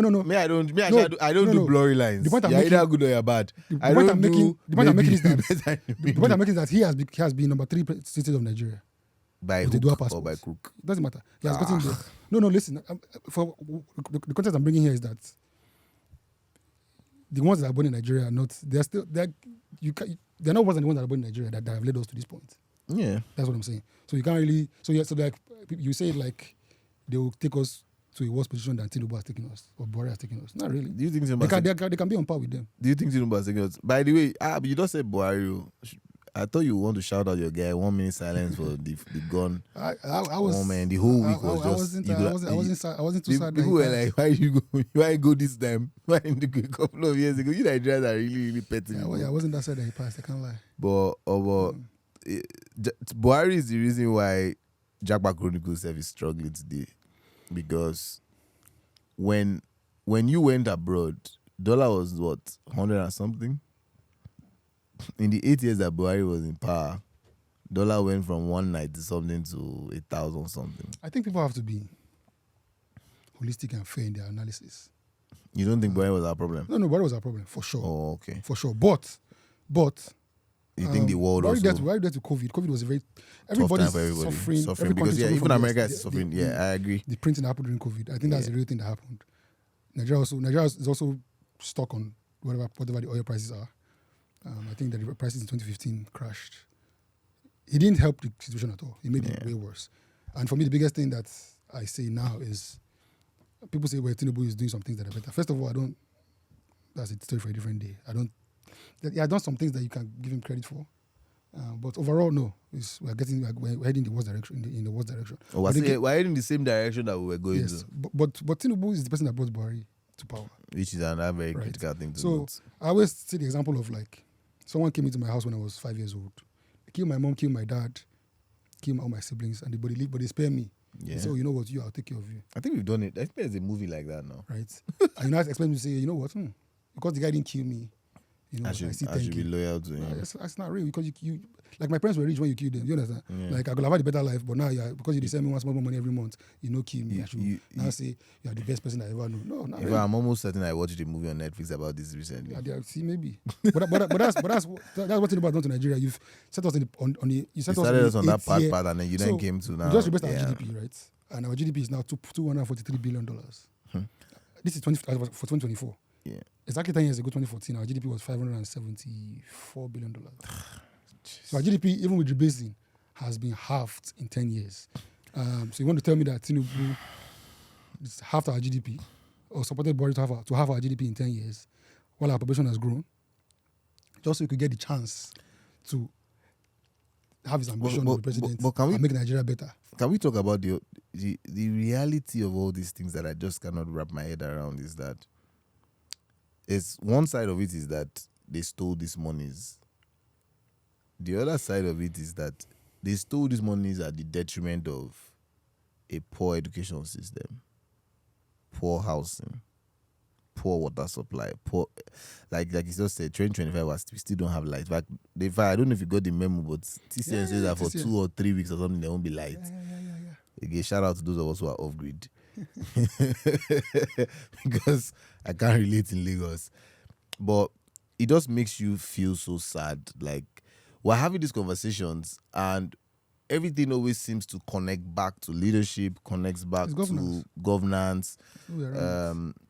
Now, Donald Trump has taken advantage of this same reciprocity law, where now a Nigerian, by the way, some of us will apply 3, 4, 5 times for a visa at $150 average across board. We will not get any return or refund.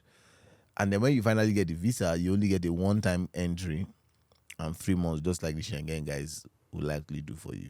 I think people should be careful. I think because Nigerians love Donald Trump, and it's interesting that the Nigerians do. Yeah, because but I think it's because he's restoring this whole Christian agenda, or like the Democrats who seem to have allowed all sorts of things. If you guys feel that way, that's the main thing now. And if they feel if they trust that he's a real Christian, that's up to them. I don't want to get into that one today. But I think that people should be careful, because like when he announced the reciprocity thing, everybody was like, "Oh yeah, Trump is anti-immigration." That's what they ran on. That's the main thing, right? Nigeria was already on a list a month before that. That's why we're on a sub-list. They say we're not on A list, we're on B list. Yeah, we're not like Sudan. That's why you had to come out, because what they want to do is they want to say, "Hey, Nigerians need to accept deportees from other countries." Yeah. So these are not things it's not about any reciprocity that people are they're not using that to pad, what they want to say, listen, if we have a criminal from Venezuela they want to deport, we want to bring him to Venezuela. And they did it to Sudan. They sent about 8 crazy criminals, murderers and rapists to Sudan, South Sudan. They've sent some of them to El Salvador. At least them, they're even getting paid. They gave them, I think, $6 million or something, a contract. So that one is even nice. If they give us money, maybe it's a bit different. But they just want us to accept them, right? Where we won't put them? That's up to you, right? I saw a tweet where the guy said you should send them to like Sambisa Forest and where all these like Fulani jihadists. I mean, that's up to the Nigerians to figure out. America's one is just, hey, we're going to restrict your visas. Take these people. If you take them, we'll consider returning you back to the status. But he did that when he came the first time. Now he completely even stopped us for a long time. Go. Right, and I'm sure that based on these negotiations, I'm sure you hear something more over time. Restrictions. Just people that want to go to the World Cup next year. It's going to be tough for them. So obviously, with where we are as a country, it just seems like all hope is lost, because all hope is not lost. It's terrible if you think of the cost of somebody who has his own money to go in abroad. Like, you need to have like 40 million now. Then let me now tell you the biggest shocker. One of our big partners that helps in education funding opportunities says that they are over the cap of people they can take on from Africa for finances. Yeah. So like, get your own money to go because dollar won't finish you. The guy will say he won't help us, say we done too much, over help. This guy, by June, by half of the year, they already hit their limits. Japa Chronicles is interesting because you guys focus on, that's why with your business, you focus on the people that want to leave. And I think that focus distracts from the reality. Nigerians don't have, the people that have passports in Nigeria are no more than maybe 8 million people. They have passports in Nigeria. We need to confirm that data, but every day we see that passport of as 2020, 2017 or 18, it's 4 million people. Something like that. Right? Most people get 5 or 10. But let's even say 10 million people get them. Bro, guarantee you. In our best year in Nigeria, we gave, I think, the embassy, the immigration service, maybe 1.2 million passports in our best year. Right? And these are 5-year or 10-year passports, so they're going to expire. Right? And some people just have it, they've never used it before. Yeah. So when you think about people that actually can, when you start from passports, 10 million, let's even say 10 million, you narrow it down to people that have traveled before, out of Africa. So people that can actually Japa in Nigeria, maybe it's 1 million people, maybe. Per year. Overall. Like as we did right now, as presently constructed. Maybe 1 million people can live in Nigeria. So you think these people need to keep going? So there's no way, where are we going to go? Like, most of 99% of Nigerians are going to be, we have to be here to face it. There's no way out of Nigeria. Some people have not traveled most Nigerians have not been in a plane before, even within Nigeria here. But and that was one of my biggest learnings this so year. So Japa is not a solution for us.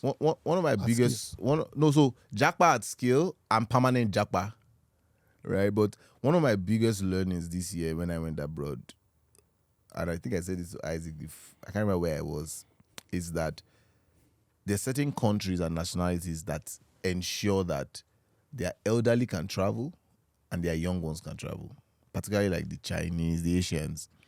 I realized that in every place that I went for tourism, the large number of people on the bus, everywhere, were the young guys who came with their guys or their girlfriends, or the old couples who came for holidays. And I got to interact with a lot of them. Yeah, retirement. Right? And then I got to a lot of all these travel nomads that said, I met one beautiful lady. She's probably in her 40s or 50s. And she's like, oh yeah, I retired as I think she was the manager of Brooklyn Nets Stadium. Like, she set it up. And she's been traveling for like a year and a half. Yeah. I remember I met one girl on the train. She was like, oh yeah, I took a gap year. I just told my parents, I'm tired. And she's traveling over. She just carry one backpack. These are the things that, and those are the benefits that we can aspire to. Yeah, and that's the exposure that we need. So I don't know, man. If you say 1 million, if you think that 1 million people can travel, the idea is, what are they traveling for? No, what I'm saying to you is that Japa is not the solution of Nigeria. Yeah. Like, we are stuck here. Most of us are stuck here. Like, most of us cannot afford it. The country has to work for most of and that's why today you see guys like E saying that, we've got to teach our people, we've got to do this business process outsourcing, all those kind of things where you've got to actually bring some more money back here and like develop our country. Tinubu will boost that. That's what he's trying to achieve, right? What Tinubu is attracting is what they call FPIs. Yeah. So people are investing in buying Nigerian debt, Nigerian bonds, treasury bills, maybe some stock. To be fair, some stock. They're buying some Nigerian stock on the stock exchange. But those are money people are looking for returns. Yeah. They're not investing in creating jobs, infrastructure, things like that. They're investing mostly in financial instruments. So obviously the stat says we have over 200 million. Kenya did this deal with, was it US or France? I think it was US. For jobs. They taking people there. Europe, probably European. I think it was France. I'm not sure. I can't remember. But my point is that the reality is that the average number of people that are abroad, right, has never really been great. It's not like Africans and Nigerians. It's not like we have a large population. So it's like it's always been like this. And I think that these immigration laws have been put in place to sort of balance us out, right? Even the project that is saying that they've hit their cap, it could be some government instruction that this is the amount of people that we want to bring in. So those countries in the West, they have layered problems. Yeah. On one hand, they can't do without immigration. That's the thing that people must. Yeah. That's why I guess the Nigerians who have the means are always going to be able to leave Nigeria. Yeah. Because they actually need immigrants. Yeah. But the countries themselves are becoming very unequal for their own citizens. So there's wealth concentration at the top. Yeah. And the average people are struggling a bit more and more these days. And when that happens, people look to a scapegoat.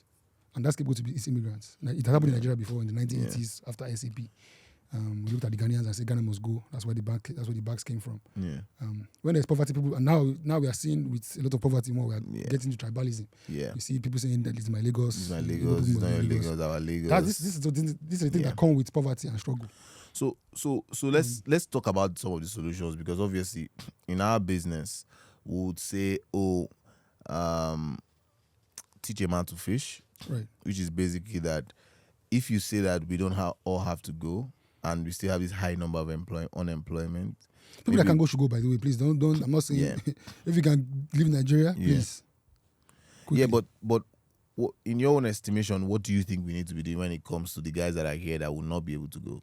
So for me, I don't look at it as, and again, people make those things like, if you're not in Nigeria, I think we're all Nigerians. I think we all have a stake in the country, and I think that there should be better synergy between the diasporans and the Nigerians in Nigeria. That's number one. For me, it's a big thing. And I in my personal capacity, because with my dual experience, I try to always connect people back and forth. Because there's a lot of things that I can't state enough. The money that the diaspora has is important to Nigeria. It's as easy as that. So maybe the segue for us as a business is actually to begin to look into this diaspora investment fund. They have to come back and invest in Nigeria. And some of these guys, they've done well for themselves. They've gone out, like our friend Tolu, very successful guy. There's so many Nigerians like that, and a lot of them, they are looking. They're always like, oh, like everybody has. If you're Nigerian, you have Nigeria in your heart. It's like, what can I do in Nigeria, right? And a lot of times, just somebody tell, okay, go and do Airbnb or buy a house. Again, Tolu is our good friend. Tolu talks to me all the time. He's looking for what can I do? Where can I put? Yeah, where can I invest to create jobs and to create value, right? People maybe I say, oh, go and buy a house or do passive investments. How can we consolidate those type of funds and invest them in critical areas in Nigeria, and create more jobs for more people? That's one thing. That's important. Yeah, and I think the other very critical is education, which is actually the reason why when I started labor education, that was what I was looking to get. Right. We really wanted people to have an opportunity to go abroad, not because just of exposure, like the education gap between what we have here. What was your issue there? No, I'm laughing because you've gone far. When you are getting people that are even qualified to go abroad after high school, they are smart. That's too smart. They went to good schools. I volunteered for some. The different SPPG. It's from you that I did that. So we did our group project was some civic engagement. Yeah, okay. So I went to a bunch of secondary schools in Lagos. Yaba is one of the nicer areas in Lagos. Yeah. Terrible schools. I know. You were crying, I can imagine. Not that schools are terrible. I don't know what they are teaching these people, these kids. The teachers, you mean? No, you can tell from the interactions they're having with students that they're not getting anything. I'm not sure where we're going to go. And these are the people that are in Yaba. So I can't imagine the ones that are out of school, like 18 million out of school children, or the ones that are going to Kebbi. Right? So I saw a picture from Kebbi today from someone's school that looks like. What we need is grassroots education. When you get to university level, you're already going too far. Talking about primary school, secondary school, people these are the basis of the society. So the funny thing, right? There's this thing that the UK government has been doing here. Obviously, everybody knows the Chevening Scholarship, whereby obviously all Commonwealth countries get to participate in this thing, and you get funding to go to school for a year, 2 years, 3 years, depending on what you qualify for and what part of the scholarship you're going for. Right. But you have to sign that you have to go back to Nigeria or whatever country you're from. Yeah. Actually, if you don't come back, you have to pay them back all the money they gave you full, and obviously that's tuition and living expense. Obviously, everybody wants to run to a country claiming like, oh, I can get a job there, or I can go back to school. But the reality of Nigeria, and I think that I've never said these things I'm saying out loud. This seems like one of those kind of sad episodes, because since Tinubu came up till now, this reality does became a lot more. I don't know what that word is, or seen. And you're in the business, so you know how expensive it is to even live in Nigeria. Do you understand? And so I had to take, it's like the last 7 months I just took off, and obviously I visited some cities abroad, but like in my mind mentally I just sort of switched off, because it's like this person came, and the little that we were able to benefit, like the last lap, the last pint of blood, whatever you want to call it, it just disappeared. Tough. So like everything we're talking about now. But what said is reforms now. We reformed our system. Our currency is not stable. You don't like that one? We've been on 1,006, 1,007 for 2 years. But it's stable now. That's the stability. It's not fluctuating. Buhari was stable at 600, 700. And we were spending money to defend the currency. But we're spending money to defend. Now they're defending less. We're defending less. And there's more foreign income coming in. Foreign dollars coming in. FPI, not DI. FPI is important to differentiate. FPI is better than FDI.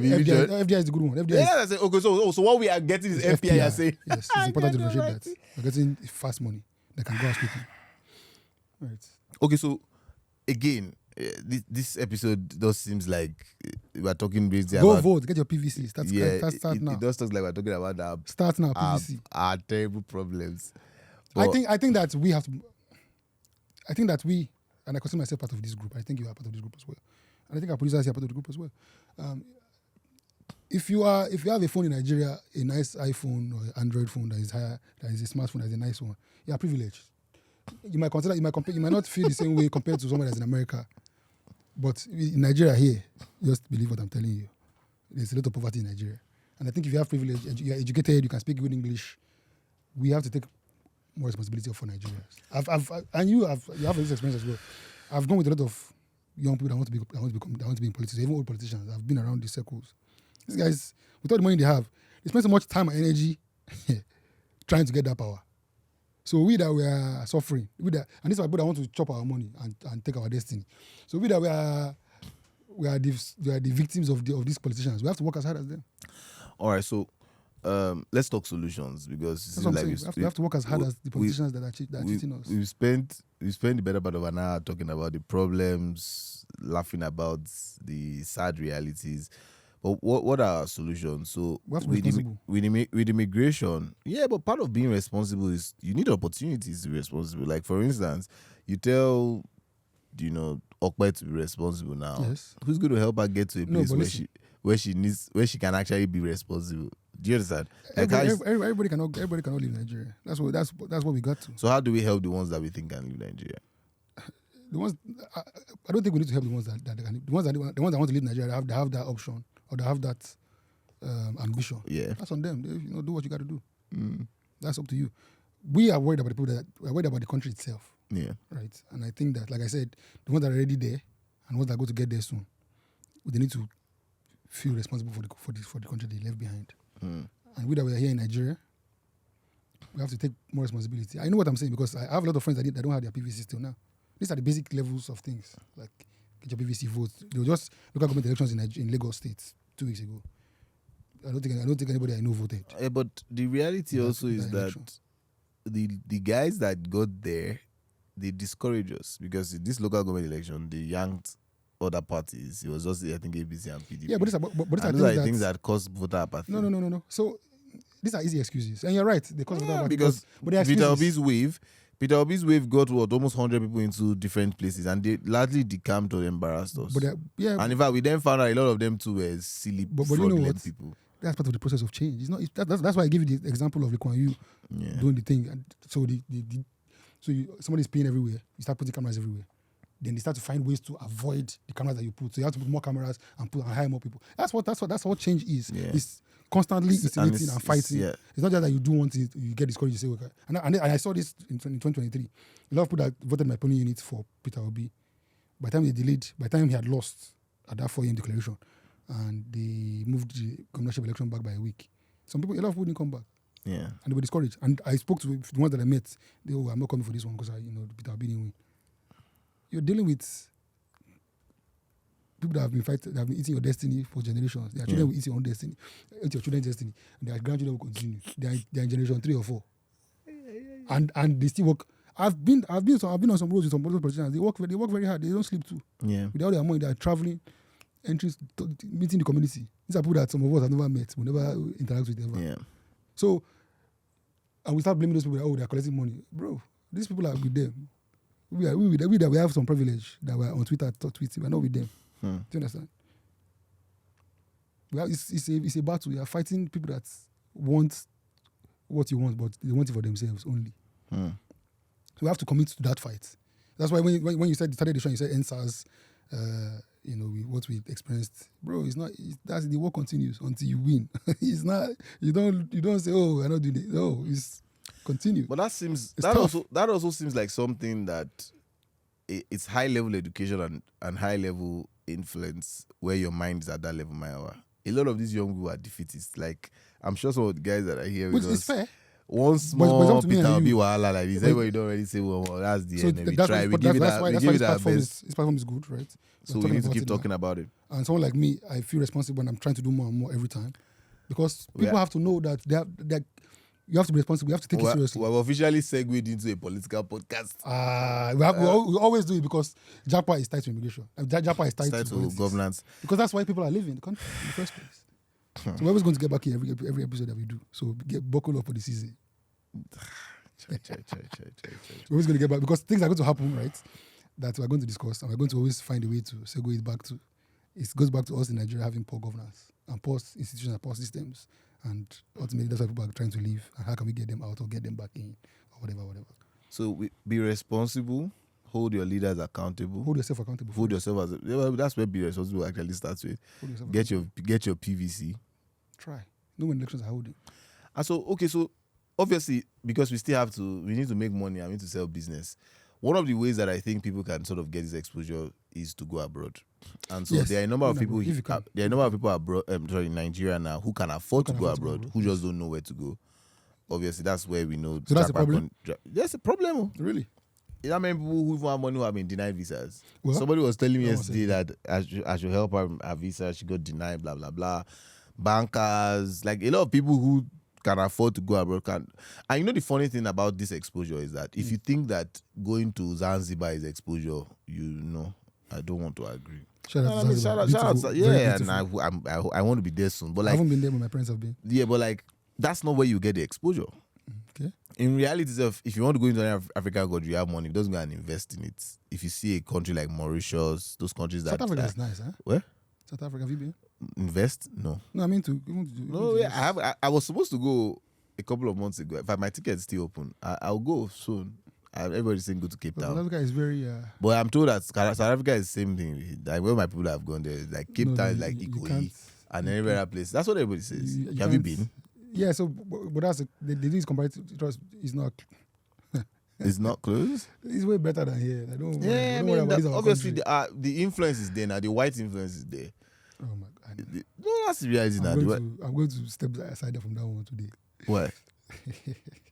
That it doesn't have anything to do with white influence. Yes, let's go over that. Don't worry about that. It's that's a touchy one. You're not. No, don't worry. Continue what you're saying. But yeah, if you want to go abroad, you want to get like exposure. We need to actually. In my head now, I'm thinking of like I think we've come up with some interesting solutions. Right. We already know because we need a new party. So we need diaspora. We need to create a system where people can actually go. I have a question for you. Yeah. So, how do you structure it in a way where people are going? They are Japan but with Nigerian mind. So the Chinese did it, the Indians did it, right? But I don't think Nigerians are doing that specifically. No. So how do you change the? So Japa is still going to happen. We know it's important. We know it's part of our structure that is important for the change. Yeah. But how do you structure it in a way where it's systemically we're getting some people that are going with Nigerian mind? Honestly, I don't know that you can do that because the only way is to force them or make them come back. Wait, that's force them. Because even the ones that go and play for Nigeria. But let me tell you something funny. They don't come back this weekend I spent time with a lot of my friends who live abroad. Right. All of them want to actually come back. It's just the system that they can't stand. And so I think the way the Chinese have done it is that they've made their country livable for you to want to come back. So it takes us back to that problem and that solution. So okay. So the key is that. So the assumption that we can make as Nigerians is that the government is not working in our interests. Yeah. Right? We can accept that at least for now. Yeah. And we can accept that maybe for the next, I don't know, maybe 1 or 2 cycles. Yeah. We may not get the people that we want to get in there. Yeah. And even if we do, one person cannot change, Peter Obi is not going to be the governor of all the states in Nigeria and all the local government chairman. Yeah. Right. Even if he's the guy. That's what we hope, like, even if he's the guy and he finds a way to win. Right. So, and we have agreed I want to take more responsibility. So how does that play out for the diaspora? So how do they take more responsibility? So now you're here, you have Japa, not Japa Chronicles. That's not the company's name, not Japa Chronicles. Japa Partners. Japa Partners, right? And you're getting them out of the country, right? To chase their dreams, change their families' lives, whatever, survive. And you also have, but by virtue of your job, and just by relationship that you've made over time, like a community of different people, different places, abroad. Yeah. So how do we harness that to get? How do we harness their passion, their resources, and their newfound it's not newfound, but their responsibility to Nigeria. How do we harness that into tangible solutions? Man, we will need the audience to give us some insights on that because you can't force anybody to do it. That's the other reality. Yeah, but you remember they want to do it, like what you just said. Yeah, someone to come. They want to come back.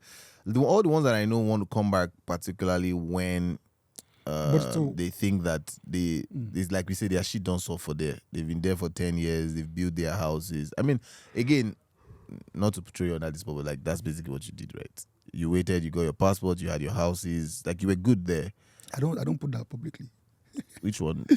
Don't worry, continue. Everybody, you wait all over social media. Don't worry, continue what you're saying. But I'm do you understand? Nigerian. I'm Nigerian. Yeah, Nigerian. But you know, that's the reality. Yeah. But I think that I think maybe we have figured out what we need to do, which is carry this story that we have basically just, we've sort of poured out all the issues, and then maybe we need to go community by community talking to these Nigerians and saying, look, we need you to get our country back. And maybe that's what Peter Obi should have been doing.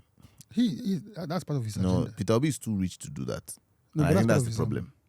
No. So, he's dialoguing, but he's dialoguing from a place of, I have money, I just need you to support me. So to be fair to, okay. Do you understand? To be fair to like, him, let me give you an idea of when we talk of systemic change.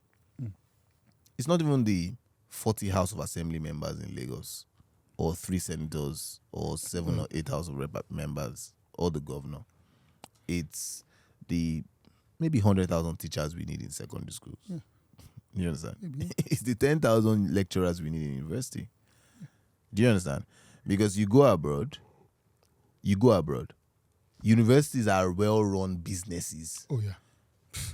Obviously, I watch American football. So when I went to University of Tennessee, You saw the. because I've been watching them for like last 2 years. They were decent last 2 years. So like, I saw their stadium bigger than even Lagos State cannot. They can't complete Mobolaji Johnson Arena. It's even bigger than the ones in Brother, in England. leave that one. They no fit complete Mobolaji Johnson Arena. They say they are something trillion naira economy. They can't complete it.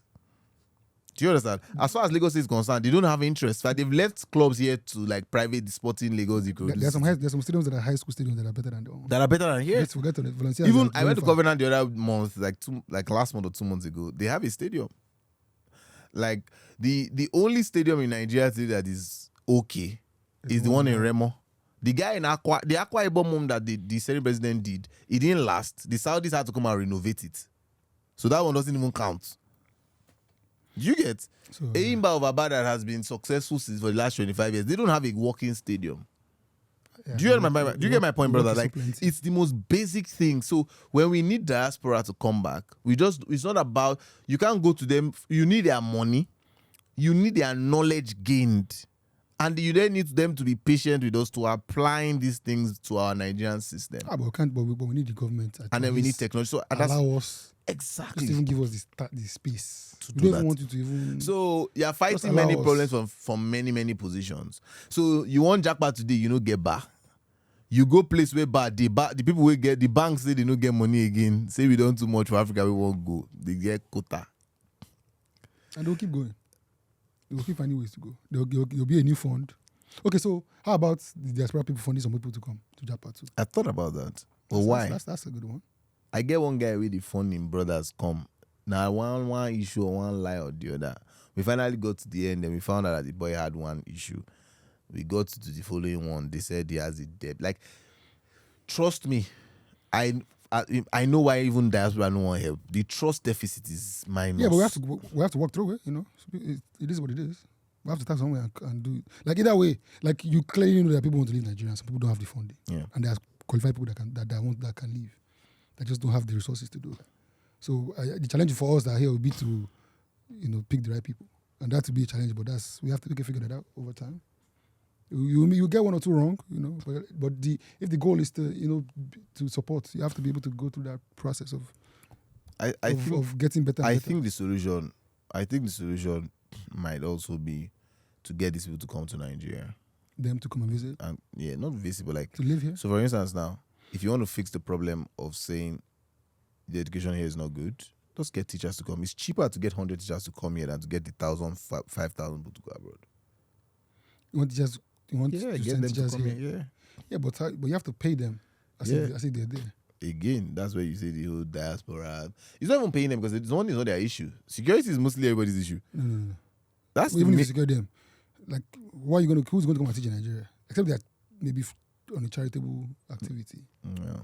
Like you're going to pay them what they'll get paid in America or in those countries plus for them to come here, right? plus the premium. and then that means you will not set up a charter house school, something like that. No, that's too much. That's what you're gonna do. Because except they are, maybe partner with the church, and they have people that come and do like teach. I think there's one charity, Teachers for America, something like that. They go temporarily for a year to a different city. This has been a longer, tough, morale draining. No. It's the kind of episode that I've been dreading to do since May 29, Really? 2023. It was the moment I heard him in that speech say there's no more subsidy. It was like, and I remember that the APC guys were like, don't worry, it's going to get better. Give him 1 year. It's been 2 years. The rich are getting richer, and the poor are getting poorer. That's a global problem too. Rich are getting richer everywhere. But you cannot compare it to like the value for life. Oh no, you can't. You can't compare for sure. Nigeria is the number one. I think we're at war in Nigeria personally, but. All right, guys. It's been an interesting. It's been real. It's been. It has been real. So I mean, we're still going to support people because we're going to definitely be at AFCON in December. So this is the 7th month of the year. If you are going to AFCON this year, this is the time you need to start planning for December. You need to go and apply AFCON. for a visa first of all. Yeah, Morocco is not that easy to get. So send us a DM. We're going to have group trips. We've talked about that. Group trips, yeah. We're going to have group trips. It's going to be fun. We'll probably have to have the I'm in AFCON for Nigeria kind of group, and then I'm there for the experience kind of group. Obviously, this is and it's Christmas too. So the group stage games are Christmas and New Year. Yeah. So we're going to have send us a team. We're going to have packages. Well. Japa Partner is going to organize that. Obviously, if you still want to go to school, I can't even say September and October is still possible. It doesn't make any sense. So I have a question for you for the guys that are. Do you do advisory services? So yeah, that's what we do. So that's your big. Yeah, so that's big. I need help. I need guidance. Yeah, that's the summary of what we do there. Yeah. You want to go to school, you need summary, you need an advice, you need someone to help summarize your plans. It's like saying, summarize my future for the next 5 years if I want to go to school, right?